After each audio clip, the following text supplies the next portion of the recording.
আসার পূর্বে আমাদের সবচাইতে যেটা ভালো পোশাক, নতুন পোশাক, এই পোশাক পরিধান করে এসেছি।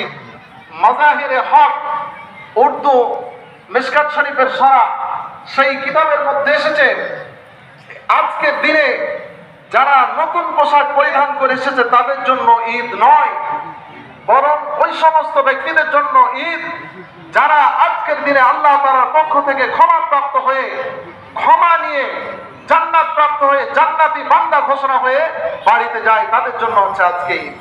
সুতরাং আমরা একটি জিনিস লক্ষ্য করি, যারা স্বেচ্ছায় বালতিতে টাকা উঠাচ্ছি, আমরা বালতিগুলো সামনে নিয়ে চলে আসবো। টাকা উঠা হয়ে গেলে